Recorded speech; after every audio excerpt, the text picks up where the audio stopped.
Tunamshukuru Mungu kwa neema na baraka zake anazoendelea kutujalia katika maisha yetu ya kila siku, na tunamshukuru kwa siku hii ambayo tunaendelea na majiundo yetu ya kiroho. Somo la leo tutakalojifunza, ikiwa utalitendea kazi na utalifanyia kazi, maisha yako yatakuwa ya tofauti, na sio tu maisha yako na maisha ya kazi yako na kizazi chako, lakini nikiwa utalielewa na utalifanyia kazi. Somo la leo linasema nguvu ya sadaka katika kulinda nyakati za maisha yako. Nguvu ya sadaka katika kulinda nyakati za maisha yako.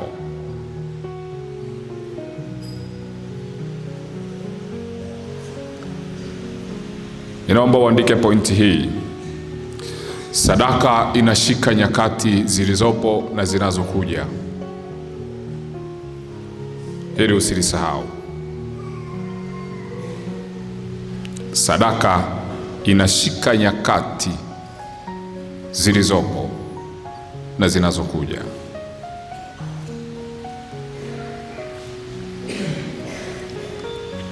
Inashika nyakati za mtu binafsi,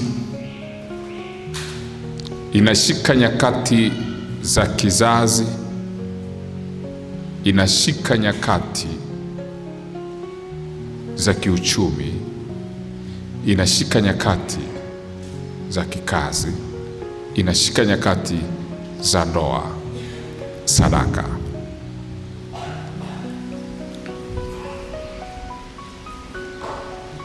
Kwa hiyo niwaambie neno gumu ambalo unaweza usielewe, ni kwamba sadaka unayoweza kutoa leo inaweza ikashika nyakati za miaka 20 inayokuja, hata kabla haujafika kwenye hiyo miaka 20.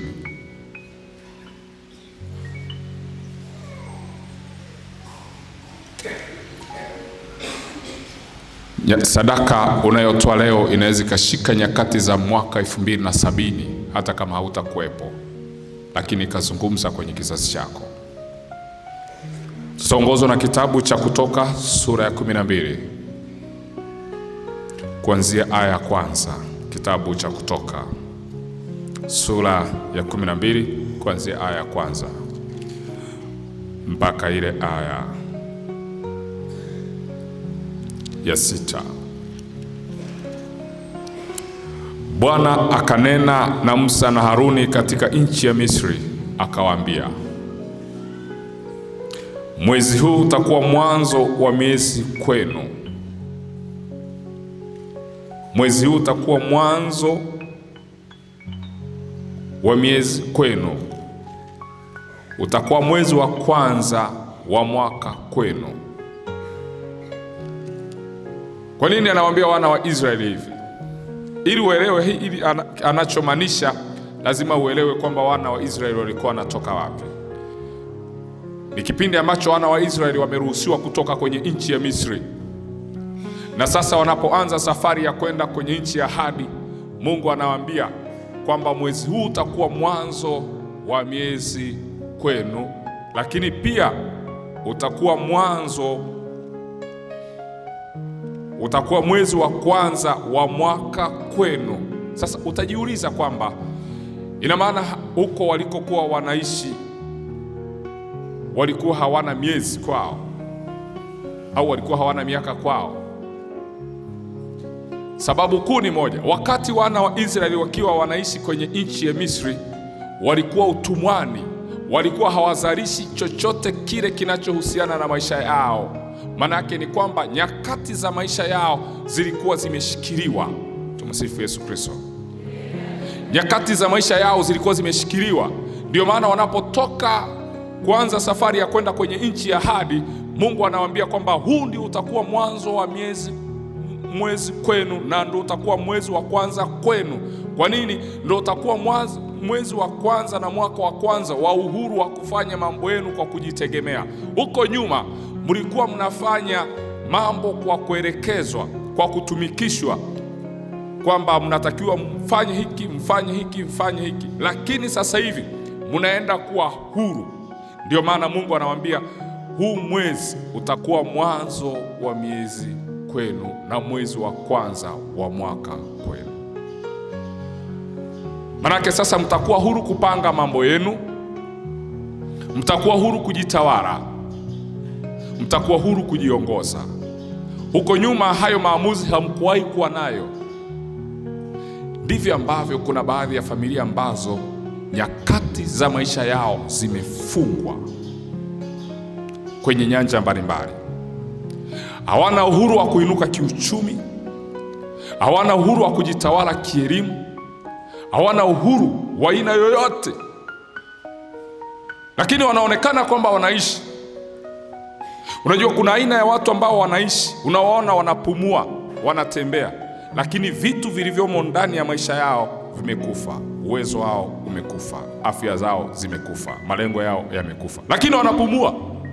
Lakini kile walichokibeba kwenye maisha yao kimekufa. Mwanaharakati mmoja alisema hivi, kifo kibaya sio kile kifo cha mwili kuachana na roho. Kifo kibaya ni kile kifo ambacho mhusika maono yake yanakufa akiwa anaishi, uwezo wake unakufa akiwa anaishi, malengo yake yanakufa akiwa anaishi. Kwa hiyo tuna aina ya watu wengi leo ambao wanaishi, lakini walivyovibeba vimekufa.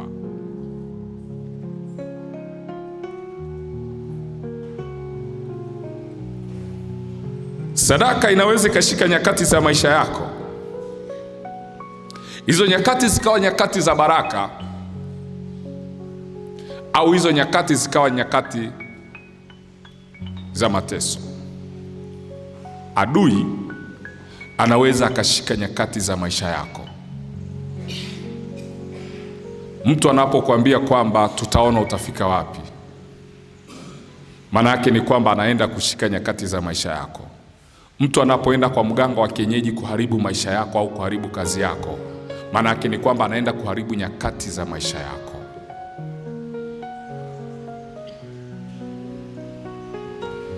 Unaweza usiugue,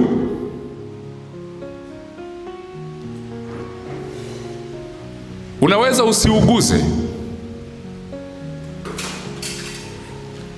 lakini chochote ulicho nacho kwenye maisha yako kikawa hakiendi. Yaani shetani anaweza akakuacha ukawa na afya njema, anaweza akakuacha ukawa na kazi, ukawa unafanya biashara, lakini akashika nyakati za kuinuka kwako usiende kokote. Nyakati zikao zimeshikiliwa, ukajikuta unapambana, lakini hakuna chochote kinachosogea. Hakuna kitu kibaya kwenye maisha kama kushikiwa nyakati na haujui kwamba umeshikiwa nyakati. Wewe unaweza ukawa unapambana, unaona ni kawaida, lakini kumbe nyakati zako zimeshikwa. Kwa nini? Nyakati, mafanikio ya mtu yako ndani ya nyakati. Maana yake ni kwamba nyakati zako zikishikiliwa, maana yake ni mafanikio yako yameshikiliwa. Hauwezi ukafanikiwa nje ya nyakati. Mapambano yote kila mtu alionayo leo ni mapambano ya kufanikiwa, lakini ili huyo mtu afanikiwe lazima awe ndani ya nyakati. Lakini hizo nyakati zinaweza zikashikiliwa, maana yake nyakati zinaweza zikakatazwa kwamba huyu asifanikiwe. Msifu Yesu Kristo. Hebu naomba tufungue kile kitabu cha Yeremia. Yeremia sura 22 aya ya 29. Sikilizeni, mstari mgumu sana huu. Unasema hivi: E nchi, e nchi, e nchi, nchi, lisikie neno la Bwana. Bwana asema hivi: andikeni habari za mtu huyu kwamba hana watoto, kwamba mtu huyu hatafanikiwa siku zake zote, maana hapana mtu katika wazao wake atakayefanikiwa akiketi katika kiti cha enzi cha Daudi na kutawala tena katika Yuda. Naomba nisome tena usikie.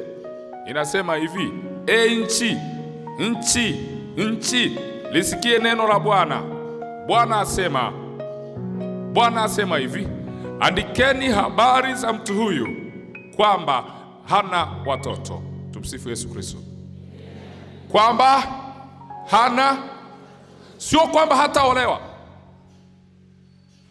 sio kwamba hataoa. Maanake ni kwamba anaweza akaoa na asipate watoto, anaweza akaolewa na asipate watoto. Nasema kwamba hana watoto, kwamba mtu huyu hatafanikiwa siku zake zote. Sikilizeni, haijasema kwamba hatafanya kazi.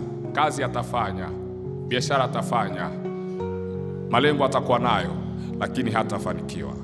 Hatafanikiwa lini? Anasema hatafanikiwa siku zake zote. Manake ni kwamba huyu mtu hata kama awe na afya mwaka mzima kuanzia Januari mpaka Disemba, kama nyakati za maisha yake zimeshikiliwa, manake ni kwamba atafanya kila anachokifanya, lakini hatafanikiwa. Mwahi kukutana na watu ambao wao wanashika hela kabisa, lakini zile hela wanazoshika hawaoni zinakoenda. Kuna aina ya watu ambao wakishashika pesa wakawa wanaziona kabisa kwamba hizi pesa nazo mkononi, lakini once wanaposhika zile pesa wanashangaa changamoto zinajitokeza usiku na mchana. Lakini wakati ambao alikuwa hana changamoto, wakati ambao alikuwa hana pesa, hizo changamoto hazikujitokeza. Lakini anapobahatika tu kushika pesa, ghafla matatizo ya hapa na pale yanajitokeza. Tena yale matatizo yanapojitokeza, anaona kabisa ni ya msingi na analazimika kuyatatua. Anajikuta sasa ile pesa iliyokuwa ameshika mkononi inaisha. Inafika pointi anaanza kujiuliza hivi ile pesa imeishaje? Lakini akirudi nyuma anaanza kupiga mahesabu, anaona imeisha kwa mazingira haya na haya na haya na haya. Ardhi inaambiwa kwamba nchi, lisikie neno la Bwana. Bwana asema hivi: andikeni habari za mtu huyu kwamba hana watoto, kwamba mtu huyu hatafanikiwa siku zake zote. Kuna mtu wako mbaya tu anaweza akaamua kwenda kukuharibia maisha yako, akaamua tu kwenda kuharibu maisha yako, akasema nataka huyu mtu afanye kazi, afanye biashara, aolewe, aoe, lakini mtu huyu nataka asije akafanikiwa maisha yake yote. Awe mtu wa kawaida, awe mtu wa kulia shida, awe mtu wa kubaki pale pale. Nyakati na nyakati zinasemeshwa. Sifa Yesu Kristo. Nyakati zinasemeshwa.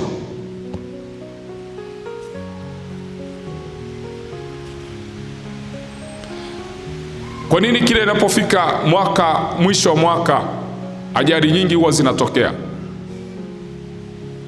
Mwisho wa mwaka na nusu ya mwaka, kama sasa hivi, kuanzia mwezi uliopita mwishoni kuna ajali vingi sana vimetokea.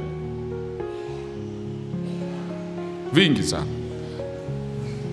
Lakini zaidi huwa ni mwisho wa mwaka. Ajali nyingi sana huwa zinatokea. Mwe kujiuliza kwa nini? Wataalamu wa mambo ya rohoni upande wa giza wanashika nyakati za mwaka unaokuja kwa njia ya sadaka. Unajikuta tu wewe unafanya maandalizi ya Krismasi. Wengine wanafanya maandalizi ya kuushika mwaka unaofuatia. Unajikuta wewe unafanya maandalizi ya kupata pesa kwa ajili ya ada ya watoto. Wenzako wanafanya maandalizi ya kuushika mwaka unaofuata, kwamba watautawalaje kiuchumi, watautawalaje kisiasa, watautawalaje kiuongozi. Wao wanashika hizo nyakati. Matokeo yake ukiingia kwenye huo mwaka, wao unabaki kuwa kibarua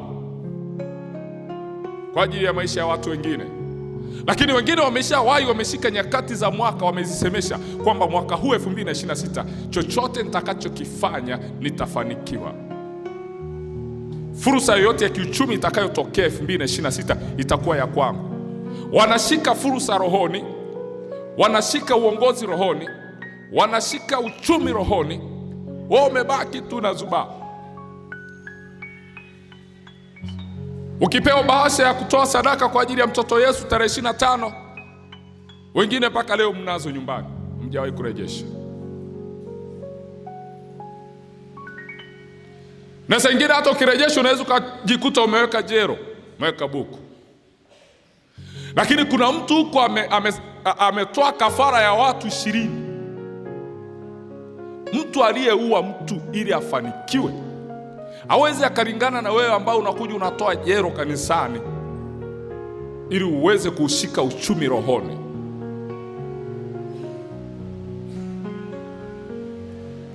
Na angalia shetani ambavyo amewapumbaza Wakristo wengi. Wanafikiri kwamba sadaka wanazotoa wanatoa kwa ajili ya watu. Wakatoliki, naomba niwaambie, sadaka yote unayotoa hapa kanisani hautoi kwa ajili ya mtu, unatoa kwa ajili ya Mungu. Tumsifu Yesu Kristo. Bahati mbaya, wengi mawazo yenu mlionayo, mnafikiri kwamba kila mnapotoa sadaka, mnafikiri kwamba hiyo sadaka kuna mahali fulani inaenda kutapanywa au inaenda kuliwa. Wewe leta sadaka yako kanisani. Huyo atakayeenda kuitumia hiyo sadaka yako vibaya, huyo ndo Mungu atakayepambana naye. Unapokuwa umetoa sadaka, unachotakiwa kufanya wewe, unatakiwa kudai matokeo na majibu ya ile sadaka uliyotoa. Sio kama kuna mtu ananielewa. Ndicho ambacho kinatakiwa.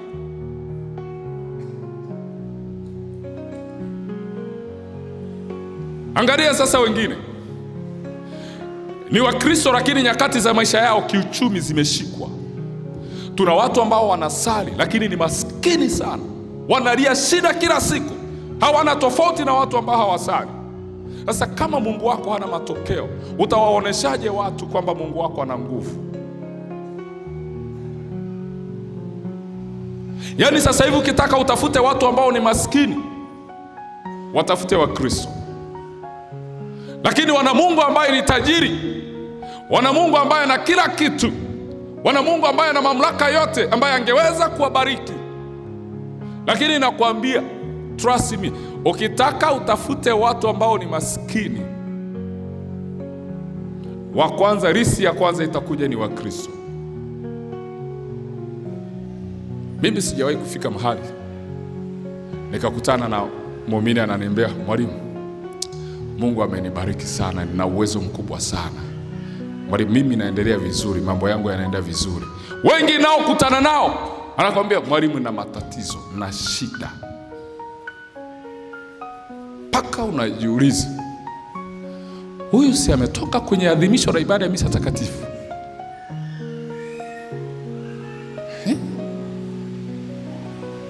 Mtu wa hivyo si anaudhalilisha Ukristo. Lakini saa ingine huwezi ukamlaumu, ni nyakati za maisha yake zimeshikwa. Tuna Wakristo ambao wako tayari kutoa mamilioni kwa waganga wa kienyeji, lakini hawako tayari kutoa sadaka ya kushika nyakati zao mbele za Mungu.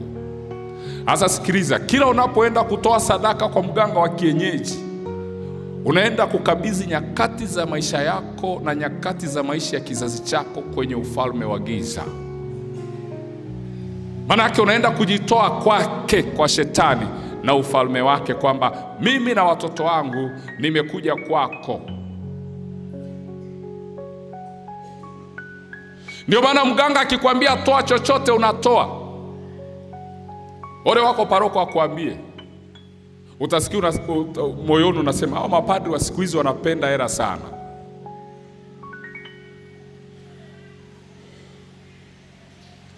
Ngoja niwasomee andiko mjue kwamba unapokuwa unatoa sadaka hautoi kwa ajili ya mtu, unatoa kwa ajili ya Mungu. Fungua kitabu cha Matendo ya Mitume sura ya 10 kuanzia aya ya kwanza. Sikilizeni ili andiko linavyosomeka.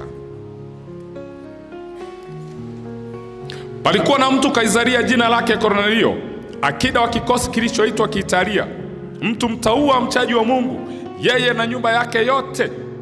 Naye alikuwa akiwapa watu sadaka nyingi. Hebu sema, akiwapa watu sadaka nyingi, na kumwomba Mungu daima. Akaona katika maono waziwazi saa 9 ya mchana, na malaika wa Mungu akimjia na kumwambia, Kornelio. Akamtazama sana, akaogopa, akasema, kuna nini Bwana? Akamwambia, sala zako na sadaka zako zimefika juu na kuwa ukumbusho mbele za Mungu. Sala zako na sadaka zako zimefika juu na kuwa ukumbusho mbele za Mungu. Hapo mwanzo tumesomaje? Alikuwa akiwapa watu, twende taratibu. Alikuwa akiwapa watu. Haijaandika kwamba alikuwa akimpa Mungu sadaka. Tumsifu Yesu Kristo. Lakini angalia kinachotokea. Malaika anamtokea, anamwambia, Kornelio, sadaka zako na sala zako zimefika mbele za nani? Lakini Kornelio alikuwa anawapa watu nini? Sadaka. Sio kama kuna mtu ananielewa. Mmemwona Mungu hapo kwamba alikuwa akimpa Mungu sadaka? Tumsifu Yesu Kristo. Alikuwa akimpa Mungu sadaka au wanadamu? Lakini angalia, Mungu anamwambia, sadaka zako na sala zako zimefika mbele za Mungu na kuwa nini? Kumbusho.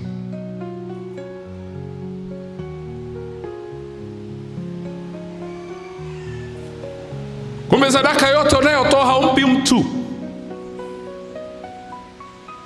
unampa Mungu.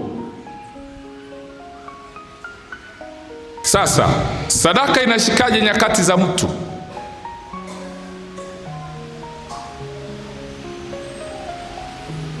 Sadaka inashikaje nyakati za mtu?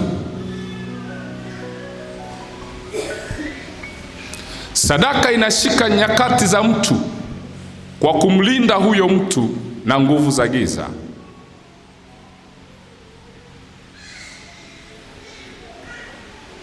Sadaka inashika nyakati za mtu kwa kumtambulisha huyo mtu mbele za Mungu.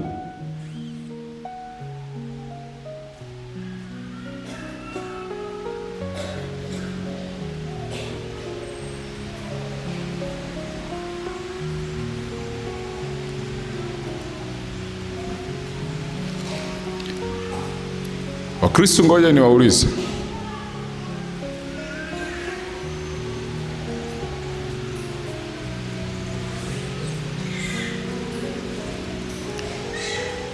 ukiona maisha yako na ya familia yako yana matukio yanayojirudia rudia, ujue umefungwa na sadaka ya nyakati.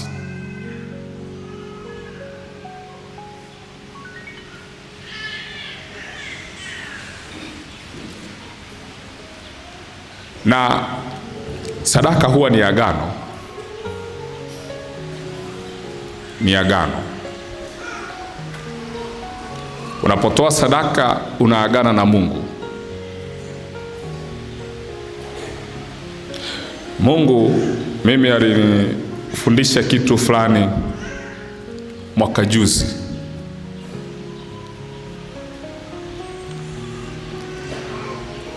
Na kile kitu alichonifundisha nilikifanyia kazi na naendelea kukifanyia kazi.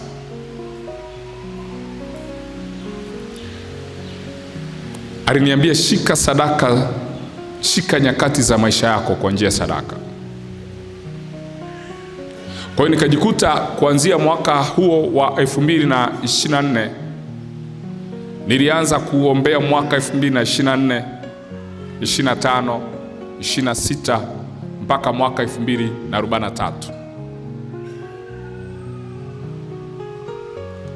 Unajua, kwenye ulimwengu wa giza kuna kalenda. Kama ambavyo tuna kalenda kwenye ulimwengu wa mwili, Mungu pia ana kalenda yake. lakini pia na ulimwengu wa giza una kalenda.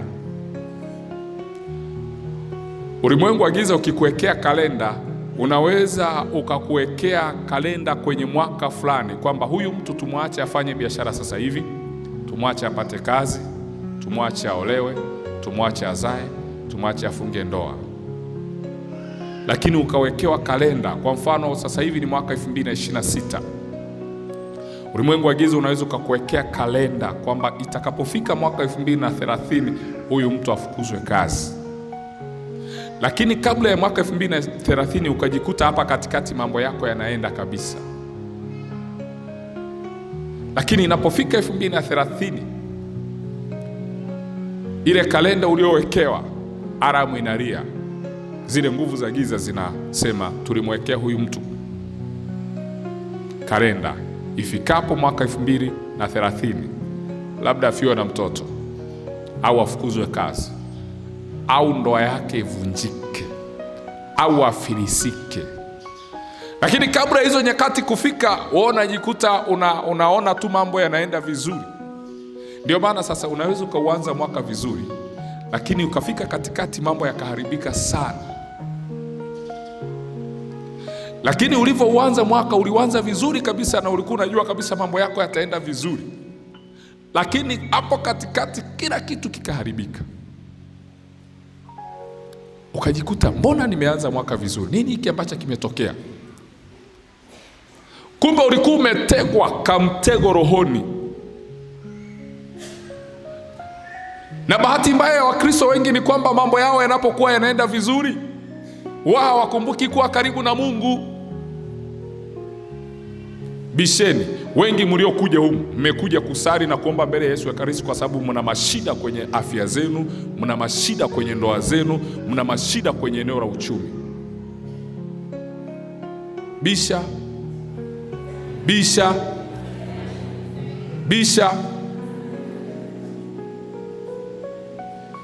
Yaani kuna watu ambao wanasubiri mambo yakiharibika ndo waanze kumtafuta Mungu alipo, waanze kumtafuta Yesu Ekaristi alipo. Lakini mambo yao yanapokuwa yanaenda vizuri, biashara zao zinapokuwa zinaenda vizuri, utasikia sina muda,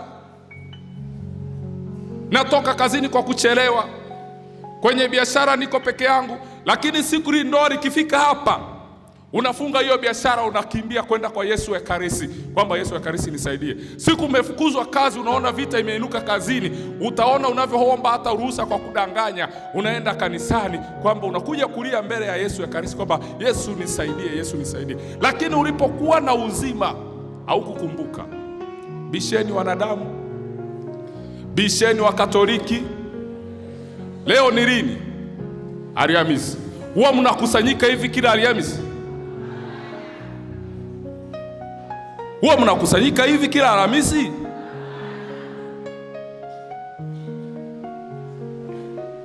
Angalia sasa, wengine wakipona hapa, wakipata vitu vyao tena watasahau, watarudi kule kule.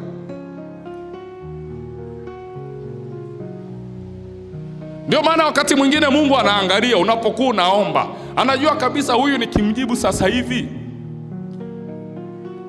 nitampoteza. Acha tu aendelee kuwa kwenye hivyo vishida, ndo hao wanakuja kanisani. Lakini huyu nikimpa bilioni 1 sasa hivi,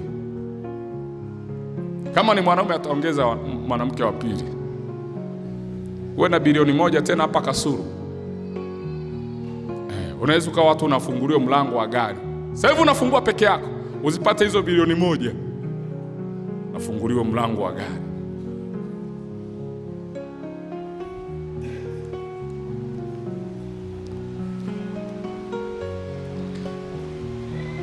Mungu huwa muamini sana mtu mwenye njaa. Sifa Yesu Kristo. Mungu hamwamini sana mtu mwenye njaa.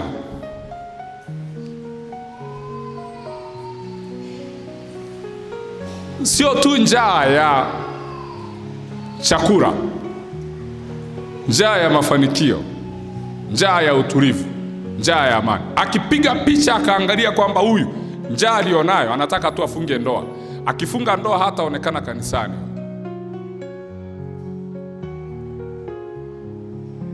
anapiga kimya.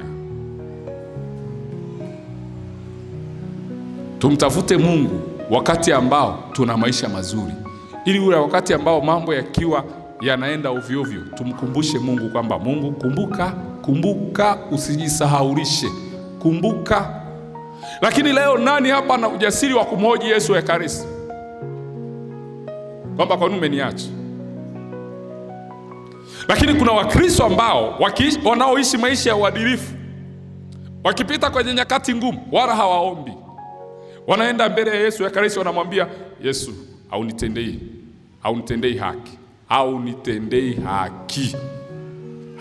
haki. Na Yesu akifungua jarada lake akaona, asema kweli, huyu simtendei haki, ngoja nimpe anachotaka.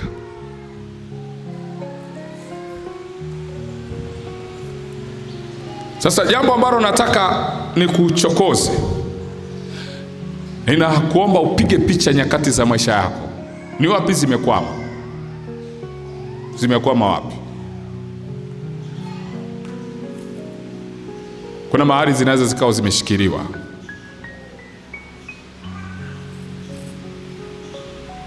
Mimi ngoja niwafundishe jambo. Mimi mwaka unapoanza huwa natoa sadaka ya kuufunga mwaka na kuushika rohoni mwaka na kuutawala na kuuongoza. 2026 hautaniongoza wewe, mimi ndo nitakuongoza.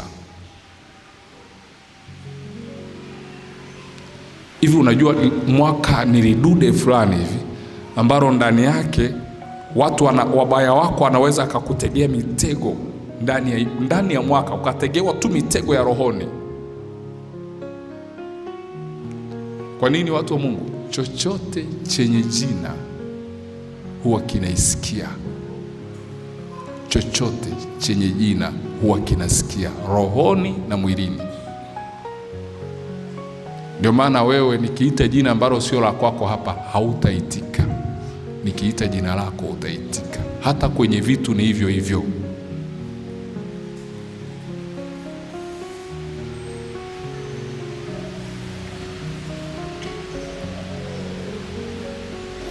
Wanatokea tu watesi wako, wanaufunga mwaka, wanasema chochote atakachokitafuta huyu mtu mwaka huu asipate. Asiugue, asiuguze, asifukuzwe kazi, lakini chochote atakachotafuta asikipate.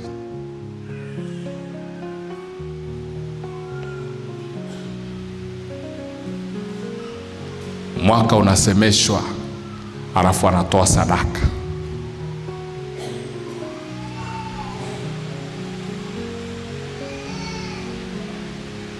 Anatoa sadaka, anakaa kimya. Unabaki sasa wewe unaanza kutaabika tu. Unataabika mwanetu, unataabika.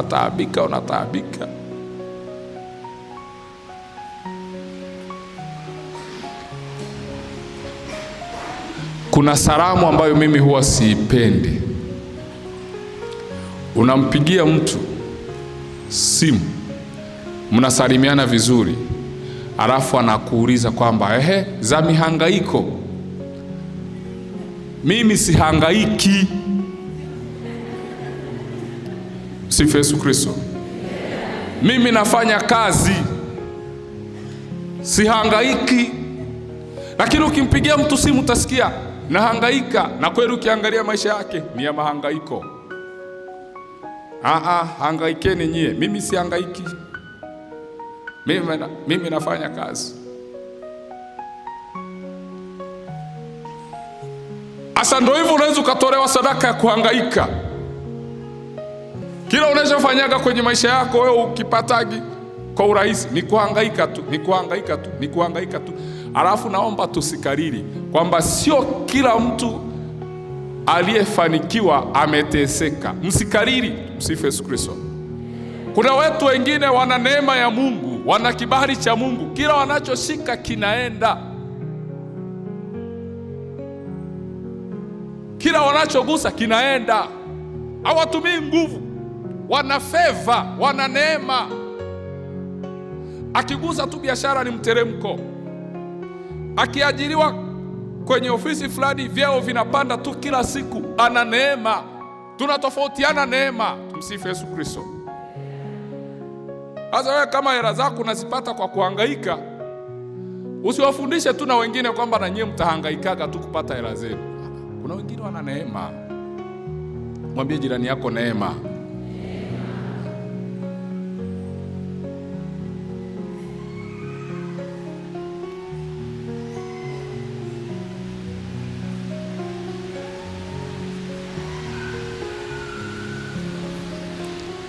Basi leo tunataka tuanze mapema kumwabudu Yesu Ekaristi ili tuweze kupata muda wa kutosha.